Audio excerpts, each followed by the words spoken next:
జగన్మోహన్ రెడ్డి దారుణ పరాజయం తర్వాత పార్టీని కాపాడుకోవడం కత్తి మీద సాములాగానే మారింది. ఎందుకంటే 151 సీట్లు ఉన్నప్పుడు జగన్మోహన్ రెడ్డికి వంతబాడినటువంటి నాయకులు ఇప్పుడు దారుణ పరాజయం తర్వాత మొఖం చాటేస్తున్నారు.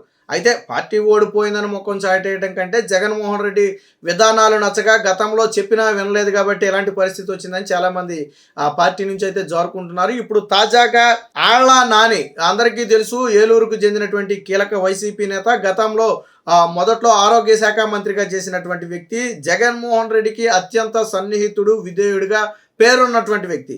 ఇప్పుడు ఆళ్ల నాని పార్టీ మారేందుకు రంగం సిద్ధం చేసుకున్నారు అంటే ఎస్, అవుననే సమాధానం వస్తుంది. తెలుగుదేశం పార్టీలోకి చేరేందుకు ముహూర్తం కూడా ఖరారైనట్టుగా కొన్ని వార్తలు అయితే వస్తున్నాయి. ఇప్పటికే ఆళ్ల నాని ఒక నెల రోజుల క్రితమో 2 నెలల క్రితమో దాదాపుగా వైసీపీ పార్టీకి ఆ సభ్యత్వానికి కూడా రాజీనామా చేశారు. వ్యక్తిగత కారణాలని చెప్పి రాజీనామా చేశారు. వాస్తవానికి ఆ టైంలోనే దూకుతారా పార్టీలో కానీ అనుమానాలు వచ్చాయి. జనసేన టీడీపీలోకి ఎందులోకి వెళ్తారా అని కొంత సందిగ్ధత ఉండేది.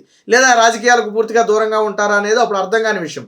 బట్ ఇప్పుడు ఆళ్ల రామకృష్ణారెడ్డి కొంతమంది కీలక టీడీపీ నేతలతో చర్చలు జరిపినట్టుగా తెలుస్తుంది. దాదాపుగా ఒక 2-3 రోజుల్లోనే ఆళ్ల నాని తెలుగుదేశం పార్టీ తీర్థం పుచ్చుకునే అవకాశం ఉన్నట్టుగా అయితే కనపడుతుంది. ఏలూరులో అత్యంత కీలక నేత వైసీపీకి. ఒక రకంగా ఉమ్మడి పశ్చిమ గోదావరిలో ఏలూరు ఎంతో కీలకమైంది. అందులో ఆళ్ల నాని ఒక కీలకమైనటువంటి నేత.